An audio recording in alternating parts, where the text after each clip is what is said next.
Good evening and thank you for joining us. A massive announcement today regarding what will be the largest capital project in Thunder Bay's history. The Ontario government has officially signed a $1.2 billion deal with Ellis Don Corporation to design, build, and maintain the new state-of-the-art Thunder Bay Correctional Complex on Highway 61. This is our first look at what the new 345-bed facility will look like. Construction is set to begin this summer and conclude in the fall of 2026. The new prison will replace the outdated district jail, which was built in 1926, and the Thunder Bay Correctional Centre, built in 1965. The big project will be attached to the 50-bed expansion project that's currently underway on Highway 61, which will bring the total inmate capacity to 395. The new facility will better provide mental health services, improved programming, and more natural light and outdoor spaces. The union presidents at the two current facilities say the new complex will benefit both the correctional workers and the inmates.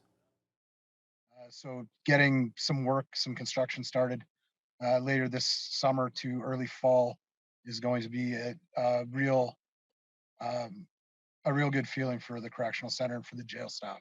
More lighting, natural lighting, big windows. It's going to be, like I said, again, night and day coming from the dungeon that basically the jail is right now. It's the exact opposite of, and it's a big step in the right direction for the future corrections here. Officials with Ellis Don referred interview requests to the province. No one from Infrastructure Ontario or the Solicitor General's office was available for interviews today about the big contract. After 27 years representing Thunder Bay Superior North, Michael Gravel has decided not to run in the upcoming provincial election. Gravel announced earlier this month that his cancer had returned, and he now says it's become clear that he needs to focus on his health. Corey Nordstrom spoke with the longtime MPP today about the difficult decision and the many accomplishments over his lengthy career. It was an emotional day for Michael Gravel. After serving 7 terms as an MPP, including over a decade in cabinet, Gravel will not be running again this June. Upon learning that his lymphoma had returned, he knew a decision needed to be made quickly. Pushed it off as far as I could, to tell you the honest truth, because I very much wanted to run, and that was my intention. So that's why it was a very difficult decision to make, but it became clear to me that what with the side effects of the chemotherapy and the challenges I was having from a healthcare point of view, that I really would have a difficult time running an effective campaign. Since his first election win in 1995, Gravel has seen a lot politically, being a part of majority governments and also seeing his Liberals lose official party status. He served as Minister of Natural Resources and Minister of Northern Development and Mines on multiple occasions. Some of his proudest achievements include the 4-laning project from Thunder Bay to Nipigon, the new Thunder Bay Courthouse, and many more. To be able to bring in the use of insulin pumps to those with type 2 diabetes was an important and significant step forward. A law school here at Lakehead University, a major achievement, one that we certainly did. The work we've done in building Hogarth Riverview Manor, the work that we've done on building an angioplasty clinic. After so many years and accomplishments, what will he miss the most? I'm going to miss the people. I'm going to miss the work. I'm going to miss the fact that we've been able to achieve so much by working so hard on so many issues. Gravel's only regret is that he won't be running again this year. Though his career stands for itself, now is time to focus on his health. I feel still pretty rough. I've had my first chemotherapy treatments, and as I said, they've been challenging. They've had some side effects I didn't anticipate, but I'm still functioning very well, and we'll continue to do so, and hopefully we'll feel better as each treatment continues. Gravel says he will support the next MPP for Thunder Bay Superior North as best as he can. Corey Nordstrom, TBT News. Meanwhile, reaction is pouring in from other politicians. They're reminiscing about the work Gravel has accomplished over his long and storied career and wishing him the best in his recovery. Ontario Liberal leader Stephen Del Duca calls Gravel, quote, a true lion of the legislature who improved the lives of more people than he knows. I think about the 4-laning of highways. I think about the winter maintenance conversations he and I had. I think about the law school at Lakehead. I think about insulin pumps for diabetic. I mean, the list goes on for diabetics. It is such an exceptional track record of progress and of successfully delivering for the people that I know he has been so honored to represent. So he is a strong individual. He will get through this. He knows he has my full support, the full support of our party. And I just want him to be healthy and to get healthy as quickly as he possibly can. Michael Gravel was a true gentleman in politics, and he was someone that everyone admired from all political parties. We, saw him as the elder statesman of the area, and he was always encouraging to new politicians, and I really admired him for that. He is almost synonymous with the riding. People have known about his work and supported him for well over 2 decades. And of course, everybody has worried about this most recent diagnosis of cancer, but he truly has been a driving force here in Thunder Bay Superior North, whether it's work on infrastructure, work on the economy of our region, work on relationships. I think we all are very grateful for what he's done. I'm not sure there was an MPP who truly enjoyed the work more than Michael did. He truly loves people, and he truly loved his work. And so to have to step aside and leave that behind, I know from talking to him directly, and even if I hadn't, how difficult it was for him, because it's been a big part of his life, as you've mentioned, for a very long time. There are flooding issues across much of the region as record-setting weekend rainfall coincided with the spring melt. The rush of the water has led to leaky basements and the closure of a Thunder Bay daycare, as well as a highway washouts in the Fort Frances area. The township of Comney has also declared a state of emergency, and in Gorham and Ware townships, numerous roads are washed out, stranding some residents in their homes. Lee Noonan has more.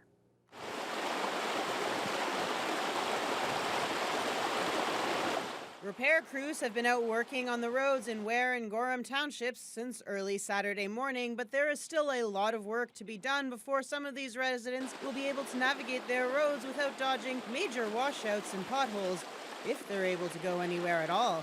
Lisa Hessler lives on Alpilla Road in one of about 5 homes that are sandwiched between 2 impassable washouts. To get to work this morning, her husband had to hike roughly 1 kilometer up from the house to be picked up.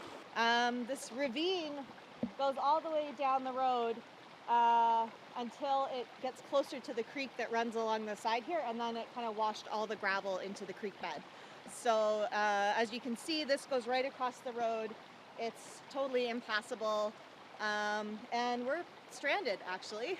Lisa Lindstrom lives on Hill Road North and made it out in her Jeep, but says her husband can't leave the house with his compact SUV. It's almost like a waterfall going down my road. It's actually not safe at all. So, and most of the roads out here are actually terrible right now. This one actually seems to be not too bad compared to the other ones I've been on, but I'm wondering what's around the bend up here. So we'll find out, I guess. Ed Hill is chair of the Ware Roads Board and says these roadways are the worst they have ever seen. Right now we're going around making sure all the drainage is clear, pushing the snow back again, and doing some spot grading and hauling a little bit of gravel. The load restrictions are on, so it's limiting how much gravel we can haul, but we are working on it to get it back in shape as best we can as soon as possible. There are approximately 135 kilometers of mostly gravel road managed by the Ware Road Board. Hill praises local residents for the resilience in the face of this challenge and says he hopes to have everybody's roads passable by the end of the week. Lee Noonan, TBT News. A gas and dash by an East Coast man ended up with him being caught while up in a tree in the Dryden area yesterday. Police were notified of the fuel theft in Thunder Bay and later caught up with the accused and attempted a traffic stop east of Dryden, but the driver collided with the police cruiser and fled. Officers later located the vehicle on a side road and discovered the suspect had climbed a tree. Following negotiations, the 37-year-old climbed down and was arrested. He's been charged with fleeing from police, dangerous driving, and possession of property obtained by crime. The number of COVID-19 patients at the Regional Health Sciences Centre has fallen slightly. There are now 26 people in hospital with the virus, down from 29 on Sunday. There are 3 COVID patients in the ICU. The hospital occupancy rate is nearly 106%. while the occupancy rate inside the intensive care is 77%. The Thunder Bay District Health Unit is reporting 137 cases over the weekend. There are now 257 known active cases across the district. The COVID-19 outbreak at the Southbridge Roseview Care Home has expanded to the Renaissance Unit inside the facility. There's also a new outbreak at Hogarth Riverview Manor in the Marigold resident area, also known as 5N. The Ontario NDP is first out of the gate with a campaign platform ahead of the June 2nd election. The party is promising a major income tax cut, as well as ambitious promises for long-term care, health care, and education. Siobhan Morris has the details. New Democrats are first out of the gate with a platform that positions the party as one ready to make repairs. We can fix what matters most to people. The party's campaign blueprint includes moves to bring down the cost of gas, housing, and leave you with more money to spend. So many folks are working day in and day out while the cost of living keeps going up. The NDP is proposing a 4-year income tax freeze for what it calls middle and low-income Ontarians. The party says that's anyone earning less than $200,000 a year. You could be earning $150,000, $200,000 a year and still not be able to keep up with your bills and put aside the money you want to buy your own home. The NDP plans to tackle other issues voters say are key to them this spring. Certainly education would be at the top of the list, along with health care, and particularly health care for the elderly. Surgeries and everything, routine checkups, as we are not getting any appointments for any health screening, anything, because of this COVID. I don't think enough has been done in the schools. And healthcare, because it's been proven to be a disaster. Horvat says an NDP government would fill gaps illuminated by the pandemic. We are going to fix healthcare.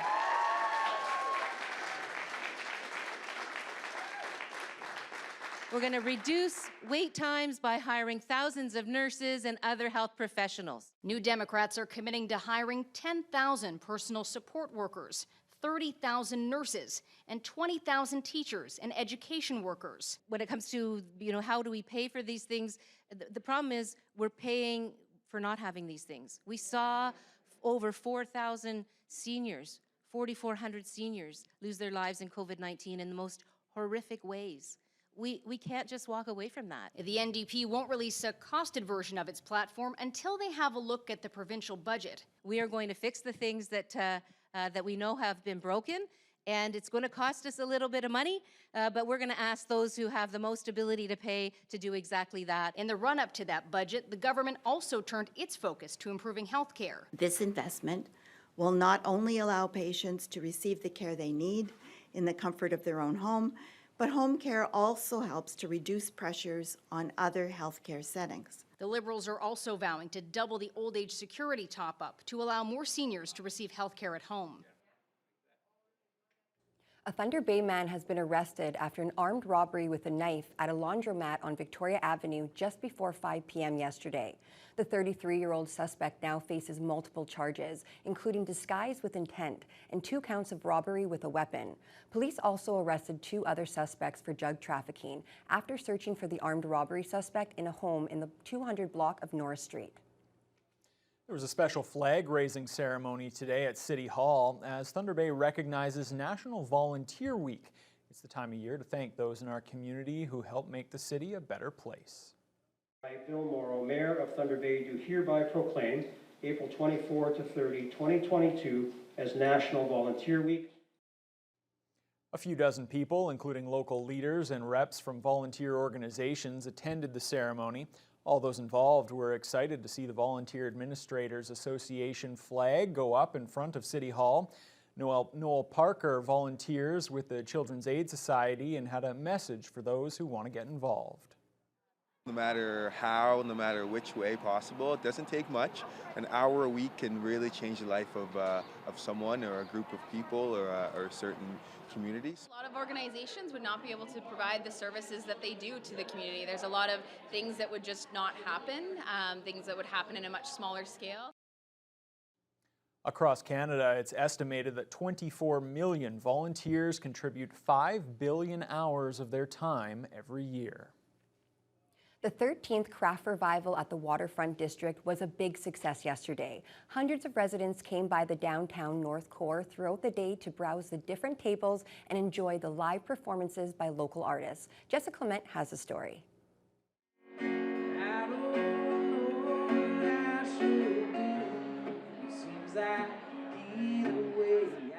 The North Core is buzzing with activity on Sunday as shoppers browse the different goods available in the 16 different locations around the Waterfront District. There was a lot of variety for shoppers to choose from, as 180 artisans were involved in this year's Spring Craft Revival. Residents were also able to enjoy the live music and performances that were located in different venues around the downtown area. Event founder Malin Hurley says that the event has been a huge success and that the streets feel more relaxed compared to the last event they hosted. It's the first event that actually feels a bit normal. Just being able to see people again, seeing people's faces. It's nice that the weather held up for us as well too. So lots of people walking around. Artisans and performers were able to showcase their talents and passions through this event. We spoke to Lori Walsh, owner of Sibley Stoneworks and Arts, and local drag performers Ivan Love and Ms. Mary Poppins, and they all agreed that events like this are very important for small local businesses. I think it's sort of our chance to show what we have. There's a lot of amazing artists and builders in the community, so it's our chance to show people in the city what we have to offer here. There's so many professional and talented people in Thunder Bay that you just don't notice without events like this. And in Thunder Bay, the word seems to travel by mouth a lot. So without these events, I don't know, everybody would still be in their basements doing their thing, and we'd not be aware of all these treasures we have in this area. The event was a great way to kick off the spring season after a long winter, and we spoke to a couple shoppers who were excited that things were starting to go back to normal. It feels so nice to be out in public and seeing other seeing people's faces. That's really nice. I think we've had such a long, hard, cold winter amongst COVID, so I think seeing people out in the world, in spring coats with smiles on their faces in the streets is oh yeah, okay, spring's coming. The Craft Revival will continue online from April 25th to May 1st, and to get more information, residents can go to their website and social media pages. Jessica Clement, TBT News. That truly is such an important event, especially